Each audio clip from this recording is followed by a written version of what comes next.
What's up guys, Mike here, the Detroit Borg, checking out the new Galaxy Note 5, which picks up a really sleek all-metal and glass design, which is even more compact than the previous generation, while retaining a very large and very vibrant and clear 5.7-inch Quad HD Super AMOLED display, which has been improved for the latest generation. We also pick up many features from the Galaxy S6, including an improved fingerprint scanner, along with wireless charging built into the back. We also get the latest Exynos octa-core processor, along with 4 gigs of RAM, and you have 32 or 64 gig storage options built in. We also get improved S Pen hardware, so it now feels like you're using a ballpoint pen on the glass display. And we also have some new software tricks, which we'll explore in this video. Next up, let's get to the unboxing of the Galaxy Note 5, and this is the T-Mobile version. If you get a carrier version like the one I have here, AT&T, this is actually the one I've been reviewing for the past few days.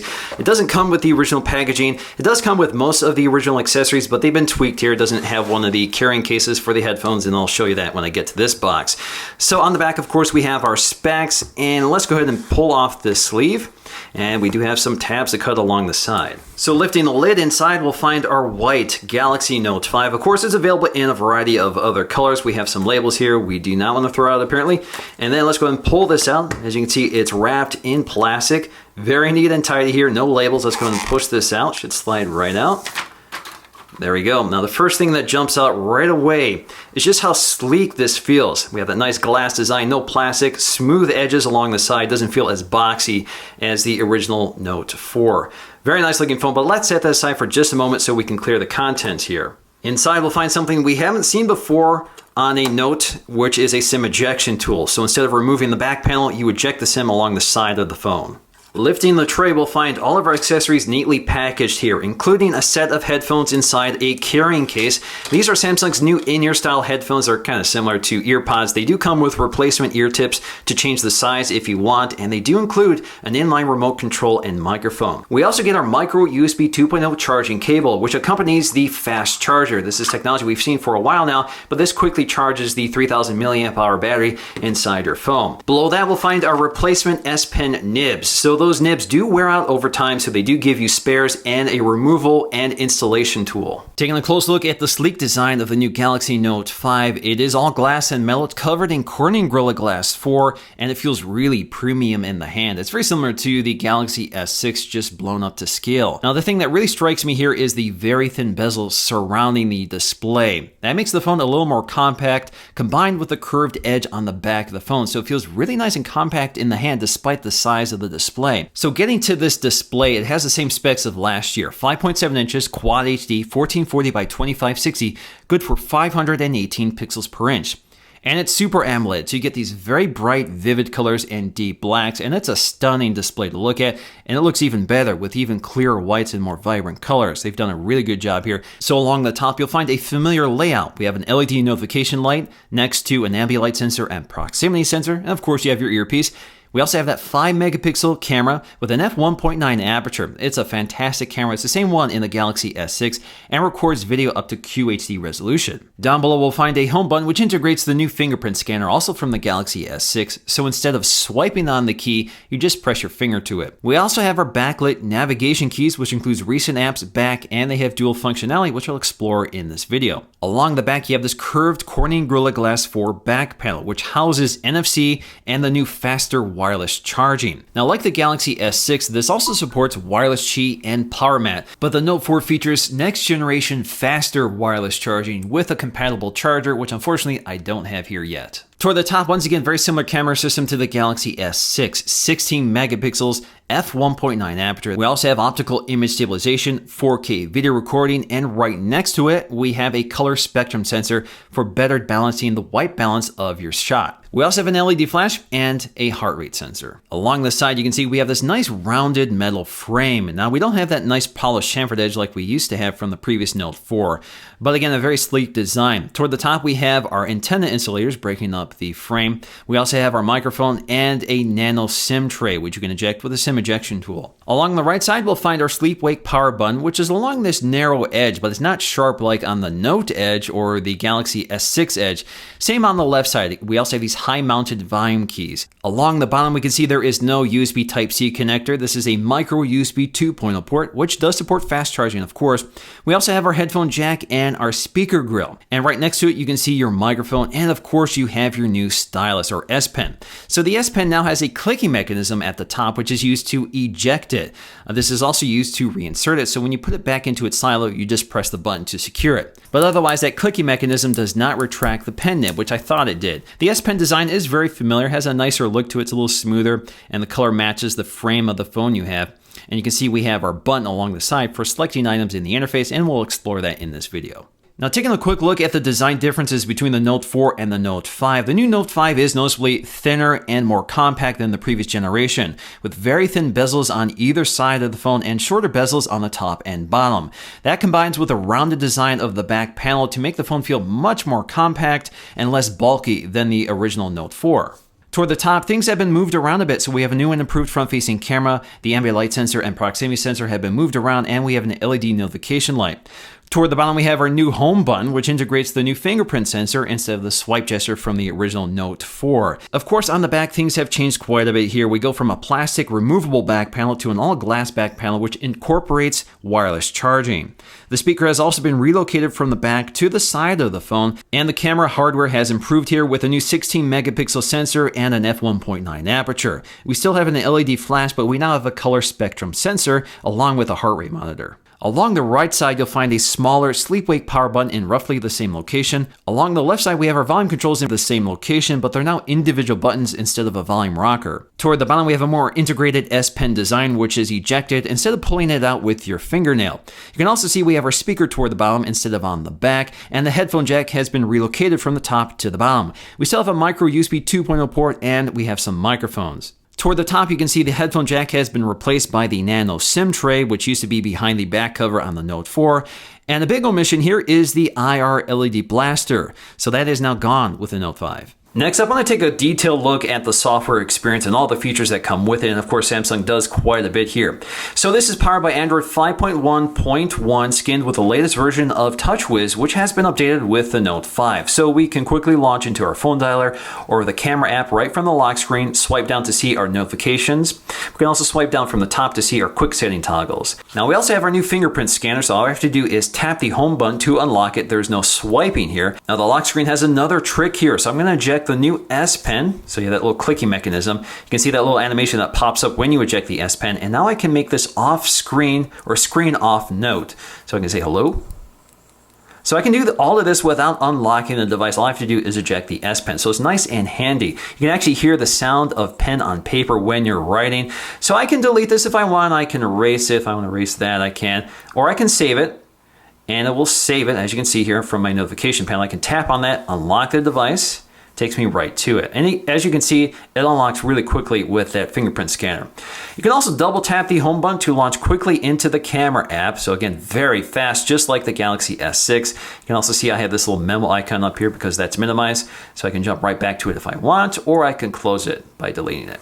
So getting back to the home screen, it does have that familiar Samsung look from the Galaxy S6, but you can see the icon pack has been updated as well as a few other tweaks, but otherwise it's fairly close to that experience. So we can swipe between our available home screens here, and of course it depends on what carrier you have, as I do in this case I have AT&T. I can swipe all the way to the right to get to briefing, Flipboard briefing. So this basically aggregates all my news and information based on categories, and I can modify this up here. Now in this panel I can rearrange the categories. I can unselect them if I don't want to receive anything from that category, or I can edit what feeds into that category here. So for example, if I want iPhone coverage or Mac software. So once that's all done, we now have this feed aggregating all these news stories, which we can tap on for the full screen experience. Now many people may not want this Flipboard briefing at all, so you can disable it if you want. Just pinch in and out on the home screen to get to your editor. So now I can disable it if I want, so it goes off. From here, I can also change the home screen. So if I want this to be the home screen, I can select it. I'm going to stick with the original home screen here. And I can also rearrange them if I want, or take them up here to delete. We can also swipe all the way to the right to create new home screens if we want. And we can change our wallpaper. So we do get a new set of wallpapers with the Note 5, and they're nice and vibrant, especially with this Super AMOLED display. It really takes advantage of the bright, vivid colors here. We also have our themes, and you can see 3 of them are here by default, and you can download them, or you can go to the theme store to pick a variety of other themes. We also have screen grid options. So if you want to space out your icons from the default configuration, you can. So 5x5 is here by default. We have 4x5 or 4x4. Now with one swipe down gesture, we get to our notifications as well as our quick setting toggles, which stays up here persistently. So we can adjust our screen brightness. We can select auto if we want. Of course, we have toggles for Wi-Fi location, sound, auto rotate, Bluetooth, S-Finder, and Quick Connect. We have airplane mode, do not disturb, and power saving. And this is editable. So we can go up to edit, or not editable. You can't eat it, but you can edit it. So we have flashlight, ultra power saving mode, private mode, screen mirroring, syncing, and NFC. So you can rearrange this if you want. You just drag and drop things up here, but you're limited to what appears up here. Now, I just want to quickly mention that the T-Mobile version and most versions sold around the world will have S-Finder and Quick Connect as a separate bar down here, which you can turn off. So if you go up to Edit, you'll see toward the bottom, you can disable S-Finder and Quick Connect. Now, these buttons do act as quick toggles, but if you tap and hold on them, they'll take you directly to that control panel for even more controls. So for example, if you tap and hold on Do Not Disturb, you get to more controls such as scheduling the Do Not Disturb features instead of just turning it on or off. We also have S-Finder, which allows me to search the entire device for anything. So for example, if I want to search for Android, it will search for settings, bookmarks under Chrome, my files, as well as performing a web search if I want. I can also limit my search by type, so I can see conversation, settings, images, music, videos, notes, time, as well as location, which unfortunately includes my current location, which I don't want to share. And then we have our tags. Now there is a setting under Wi-Fi I think is worth pointing out. So if we go to settings here, go to more, you can see we have smart network switch, which will allow this device to switch between Wi-Fi or your cellular network for improved performance. Down below, we have our classic Samsung off-screen navigation keys. So of course we have our home button. So if you tap it, it takes you home. Double tap takes you to the camera app, and pressing and holding launches into Google Now. We also have our recent apps viewer, so you can see all of your recent apps, which you can swipe to dismiss or close all if you want. And of course, we have the back button. Now, the recent apps does have a dual function, so if you tap and hold on it, it brings up split screen view. So with split screen view, you're prompted to select certain apps to open side by side here. So I can open up the browser and I can open up compatible apps here. So for example, I can select, let's go ahead with Instagram. So I can browse the web while browsing Instagram, resize the window here. Now, if I tap on the window, that becomes the active window and it's highlighted in blue. So when I tap that circle, I have several options. So I can switch between the top and bottom if I want to mix it up here. I can also select text from one window to paste it in the other. I can also minimize the window or maximize the window or close it. And when I minimize the window, it becomes this little thumbnail that floats around, which I can access again by tapping on it. And now I get this floating window here. Now, if you swipe across from the upper corner, you can minimize the window here and float it around and resize it if you want. And again, we can do that with Instagram here, and we can do this with up to 5 apps at once. So right now I have 5 windows I can move around here, but if I press the home key, it actually minimizes them all to this little badge view. So I can move them around here, and you can see I have 5 open. I can't do more than that. It'll tell me I can't do it. So I can bring them forward, press again to minimize them, and if I want to close them, just tap and hold on them, and I can take them up to remove. We can also access split screen mode from the overview feature. So apps that are compatible with split screen will have this little icon next to the close icon. So for example, I can enable split screen with YouTube, and then I can select the split screen app below it. So for example, I can select one of the open apps, or I can swipe to the right to access one of the compatible apps. Now we still have S Voice in here, and you can access it by speaking to it. Hi Galaxy. S Voice is listening. Speak now. What's the weather like in Rochester Hills, Michigan? It's 80 with lots of sunshine today. So we get this little pop-out interface which we can dismiss when we're done with it without actually jumping directly to the app. Now, if you enable the feature, you can access the S Voice voice assistant from a locked state. Hi, Galaxy. S Voice is listening. Speak now. How tall is the Empire State Building? It looks like the answer is about 1,250 feet. We also get a new app drawer here, which has been simplified considerably from the options we used to have with the previous Note or previous versions of TouchWiz. So we can see they've already organized some of the apps for us. We have AT&T, Google, and Samsung organized here, so I can tap on them to expand them out. I can also edit the name or edit the folder color here. So if I want a different color, I can. So green with Google or Android, I think works pretty well. And then you can see the background for that app color has changed. Now I can swipe between my pages here, and I can order them. So if I want to order them A to Z, I can do that, but I don't because I want to keep everything in their folders. Now, if I go up to edit, I can move things around to folder them. So if I want to create new folders, I can just by dragging and dropping the apps over each other. But you can see some apps have these little icons which indicate they can be uninstalled or disabled. So for example, I can select this item and just disable it. And if I want to re-enable, I have to go to the application manager. So there we go. We're going to click done. Unfortunately, you can't hide apps like you could with the previous software. In terms of the app selection, besides the carrier bloatware, we have some Samsung apps like Samsung's Milk music service, a voice recorder, scrapbook, My Files for a file manager, and then we have Samsung Gear for connecting your smartwatch or other accessories. So we have My Files. It's a very slick file manager. Again, it's very consistent with the TouchWiz UI design. So we can see our images, videos, audio documents, download history, device storage, and our cloud storage options. Of course, we also have S Health for keeping track of our fitness goals, which work with gear accessories, the phone itself, the heart rate monitor on the phone, and that sort of thing. And all we have to do is log into our Samsung account to transfer the information or set it up through here. So let's go ahead and measure our heart rate. So all we have to do is press the heart rate monitor on the back. You can see it lights up, and then it will measure for us. We'll see how high my heart rate is right now. So 80 beats per minute sounds about right for now. Next up, let's measure our blood oxygen level. Now, incidentally, this no longer has the UV sensor that the Note 4 had. So 95%, so I guess I'm healthy, but we can go up to info to find out more. We also have Samsung Pay, and similar to Apple Pay, this allows you to digitally load your cards or reward cards to your device, and you can use NFC and your fingerprint sensor for secure payment. But this goes a step further with MST, or Magnetic Secure Transmission. So that basically means you can use this anywhere you can swipe your card.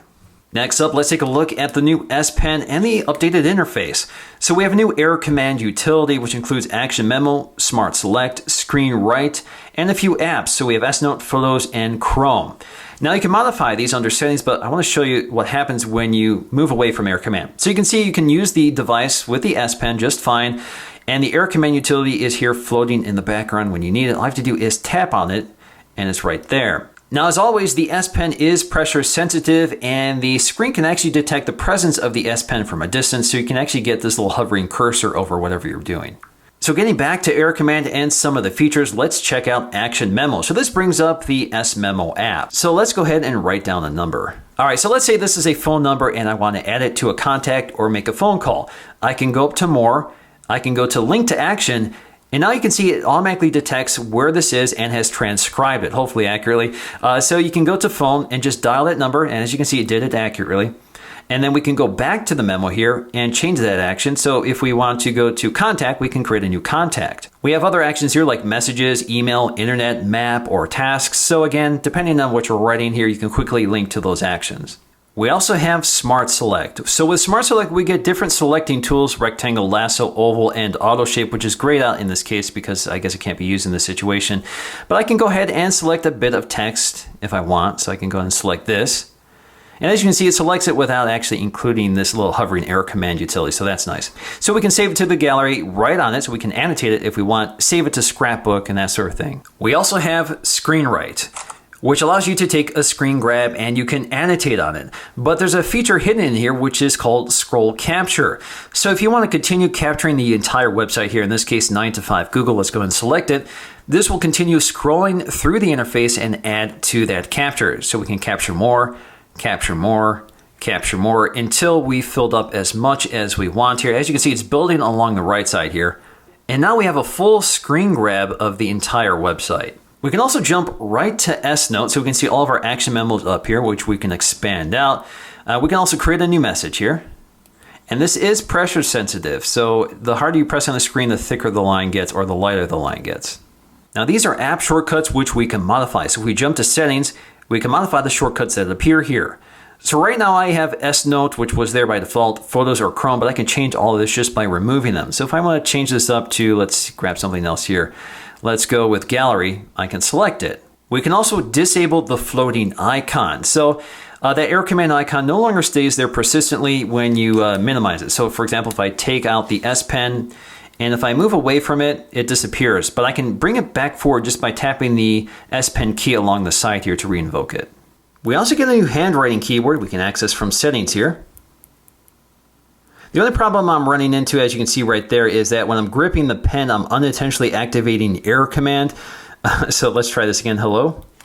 This is a test. So there you go. Now if you press and hold the power button along the side, you get to power off airplane mode, restart, or emergency mode. So what is emergency mode? So emergency mode is very similar to ultra power saving mode. It's designed to save battery life and give you some tools here for emergency situations. So I can see my notifications, I can unlock the device with my fingerprint, and I have things like flashlight, emergency alarm. That's very loud. Share my location with contacts, which I can designate. Of course, I have access to the phone and internet, and I can see an estimate of my battery life. I could also add additional apps like Twitter, Facebook, or Maps, which again are apps that could be useful in an emergency situation. Next up, let's take a look at our settings panel. So you can see we have quick settings, connections, devices, personal system, and that's it. Now we have more up here, so we can edit our quick settings, which is the first panel. So you can select specific quick settings you want quick access to without having to dig through your settings panel. Of course, we can also just search. So if you want to search for display, comes up right away, takes you right to the display control panel. Now AT&T does tweak the settings panel, so we have this tabbed view instead of this list view, which is available on most devices, including this T-Mobile version, and you can go up here to edit quick settings. Otherwise, the features here are pretty much identical. So anyway, this is our quick settings panel. So you can see S Pen themes, help, display, sounds and notifications, and data usage right here. And again, you can modify that. Under connections, we have Wi-Fi, Bluetooth airplane mode, mobile hotspot and tethering, data usage, mobile networks, NFC and payments, and more connection settings. So under NFC payments, we have Android Beam, as well as Tap and Pay, so you can enable this as well. We also have sounds and notifications, which includes our LED indicator. So if you want to turn this off, you can. This is where we'll also find our Do Not Disturb schedule, so if you want to modify it, you can, as well as the behavior. We have vibrations, so we have our vibration patterns, vibration intensity, feedback, and more, all of that manageable here. Ringtones and sounds. So if you want to turn off the touch sounds, which are on by default, you can. Personally, I find them a little annoying. You also have dial keypad tone and more. We also have our display settings, so we have one-handed operation. So we can enable this. We can reduce screen size by triple tapping the home button, and we also have one-handed input for certain keyboards. So let's go and turn that on to show you how that works. So with reduced screen size enabled, I can triple tap the home screen, and now I have this view here, which I can swipe between left hand and right hand side. So that means it's more thumb reachable. Now with one-handed operation, again, the phone dialer or the calculator keypad or even the keyboard can be swapped between the left hand and right hand side. We also have Smart Stay, which is on by default, and this is a very familiar Samsung feature that basically monitors for the presence of your eyes, keeps the display on, or turns it off depending on whether you're looking at it or not. We also have our screen modes, which includes Adapt Display, which I recommend. You also have AMOLED Cinema, AMOLED Photo, and Basic, which warms it up a bit. We also have our S Pen settings, which includes Air View. So basically you can hover the tip of the pen over something on the display and it will pop out information such as a photo gallery, a calendar event, or something like that. And it's a familiar feature we've seen before. We also have direct pen input. So if you hover the tip of the pen over a text input box and click the pen button along the side, this will allow you to handwrite the text instead of typing it out. You can also enable or disable the pointer, the screen off memo feature, S Pen alert. So if you walk away with the S Pen detached, it will actually notify you by ringing the phone. You can also turn off pen detection, which will save battery life. We also have motions and gestures, a familiar feature from other Samsung devices. So one of them is direct call. Now, if you want to know what these are, just swipe between these panels up here. So direct call, if you're looking at a message or if you're looking at contact details, just raise the phone to your ear, automatically calls them. Smart Alert, if you have pending notifications and you pick up the phone while it's laying on the table, it will vibrate to let you know. And then we have mute. So if you want to mute your call or alarm, just place the phone flat down. We also have palm swipe capture. So if you want to grab a screen grab, just swipe across the screen like so. And then we also have our application manager, which is broken down by application manager and default application. So you can manage that here. So if you want to change your default messaging app, you can select it here and choose Hangouts if you want. So under application manager, you can see downloaded, running, all your apps, disabled apps, as I showed you earlier under the app drawer. Under personal, we have our wallpaper and themes, as well as lock screen and security. So we can enable our fingerprint scanner from here. So you can see our fingerprints. So let's go ahead and add a new fingerprint to show you the process, which has been streamlined and sped up here. So I'm going to go ahead and add a new fingerprint, and now I'm going to use my index finger. So that's all there is to it, and we have some other features we can use, such as web sign-in with our fingerprint, and we can also verify our Samsung account with our fingerprint. So now if I go to the lock screen, I can use my thumb, or I can use my index finger. We also have easy mode, which I often call grandma mode. So it simplifies the interface here, and you can select specific apps or disable certain apps for easy mode. So again, simplified interface, date and time, current weather conditions, and most used apps right here. Swipe to the right, and you can add speed dial contacts. Swipe all the way to the right here, you have additional apps which you can manage. Under system, we'll find battery. So battery includes some of our power saving modes, which also act as quick setting toggles up here. So again, you can see power saving as well as ultra power saving mode. So standard power saving mode will basically dial back performance to improve battery life, but not completely cripple the device. And I'll tell you exactly what happens here. You can also modify when this enables. So we can immediately turn this on or only have it turned on at certain battery percentages, such as 5%, 50%, 20%, or 50%. So if you want to automatically enable it, you can. Now, the purpose of ultra power saving mode is to make this device last as long as possible, so you can still place and receive phone calls, message, access the internet. So we have the phone dialer, messaging, internet. You can add additional apps. So you're limited to social networking apps, voice recorder, clock, and calculator. Checking out this camera app, a lot going on here. So we can tap anywhere to focus on the scene. We can also manually adjust exposure with this little controller that pops out. Of course, we can zoom in and out really smoothly here too. And with 16 megapixels of resolution, looks like I hit the shutter release. With 16 megapixels of resolution, even cropped or zoom images look really crisp and clear. And it focuses really quickly. And we can switch between the front-facing and rear-facing camera. And I'm not intentionally blocking it here. That's just the way I'm holding it. And we'll demonstrate that in a bit. Along the side, you can see some of your quick settings, which include some of the effects you can add if you want. We also have HDR, auto on or off. We have timer, flash auto on and off, as well as our resolution. So we have 16 megapixels at 16:9, which is great.